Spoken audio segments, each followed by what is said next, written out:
sih teman-teman? Kelompok itu bukan cuma sekedar kita duduk-dudukan bareng. Dinamika kelompok adalah studi tentang bagaimana perilaku dan interaksi kita bisa saling memahami dan mempengaruhi satu sama lain. Intinya ada energi yang bisa membuat kita bergerak di dalamnya, baik itu menjadi kekuatan ataupun menjadi tantangan.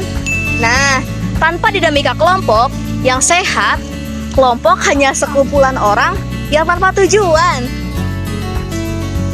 Nah, teman-teman, kita lanjut ke pembahasan yang selanjutnya, yaitu kerja sama tim dan perannya dalam sebuah kelompok. Teman-teman tahu gak sih, dalam sebuah kelompok kita itu nggak bisa jadi pahlawan sendirian karena kerjanya juga nggak bakal selesai.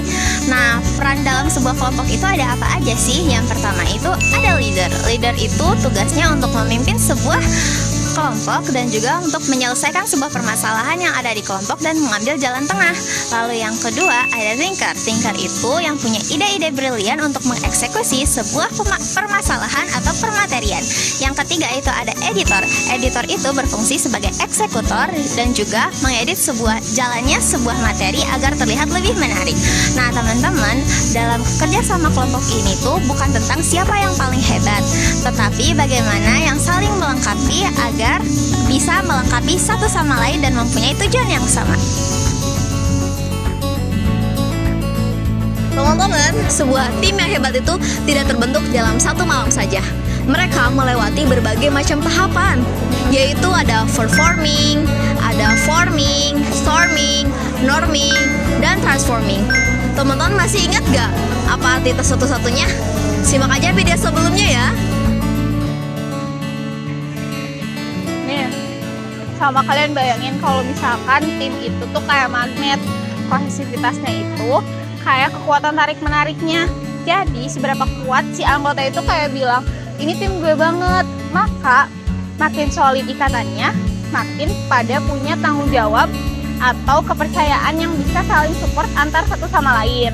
Tapi biasanya di dalam tim itu kan ada konflik ya, kayak tim sama konflik tuh kayak udah sepaket gitu. Tapi kita nggak boleh kabur dari konflik itu. Tapi kita harus bisa mengelola konflik itu dengan baik. Biar diskusi nggak muter-muter, kita butuh teknik fasilitasi yang oke. Sebagai fasilitator, kita harus jadi pendengar yang aktif, memastikan semua orang berani bicara, dan merangkum hasil diskusi dengan jelas. Ingat, diskusi yang baik adalah saat semua ide dihargai, bukan sekedar adu argumen.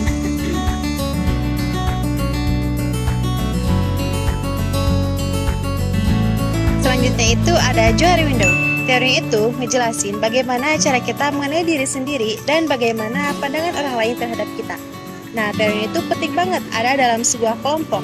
Karena dengan ini tuh kita bisa tahu bagaimana diri kita sendiri dan bagaimana pandangan orang lain terhadap kita. Di Johari Window itu ada 4 bagian. Yang pertama itu ada open area. Open area itu hal-hal yang kita tahu dan orang lain juga tahu. Contohnya itu, aku tuh orangnya banyak omong dan hiperaktif. Nah, dengan ini kita tuh bisa saling memahami dan hubungan antar kelompok juga makin erat. Yang kedua itu ada blind area. Itu tuh hal-hal yang kita gak tahu, tapi orang lain tuh tahu. Contohnya itu, aku banyak memotong pembicaraan saat diskusi. Nah, aku tuh baru tahu saat orang lain mengasih tahu ke aku. Yang ketiga itu ada hidden area. Itu tuh hal-hal yang kita tutupi sendiri dan gak ditunjukin ke orang lain. Contohnya itu, aku tuh kadang ngerasa gugup dan gak pede. Jadi aku tuh gak ngasih tahu ke orang lain kalau aku tuh gak pede dan gugup. Yang keempat ada unknown area. Nah, itu tuh bagian bahkan kita sendiri tuh belum tahu. Biasanya itu berupa kemampuan atau potensi yang baru kita tahu pas kita nyobain hal baru.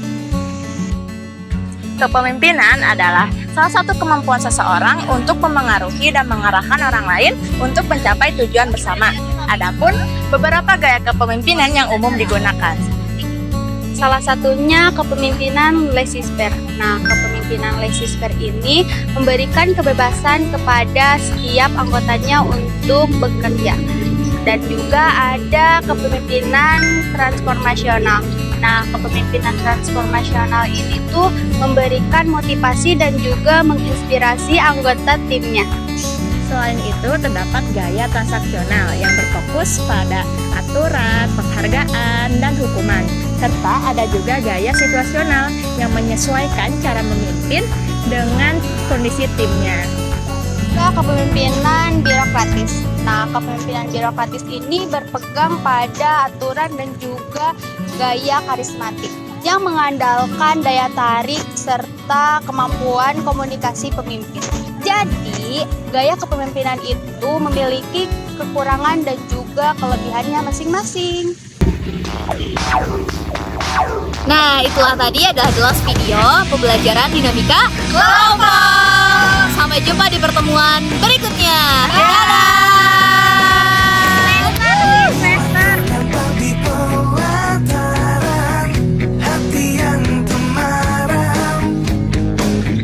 Matamu juga mataku, ada hasrat yang mungkin terlarang. Satu kata yang sulit terucap hingga batinku tersiksa.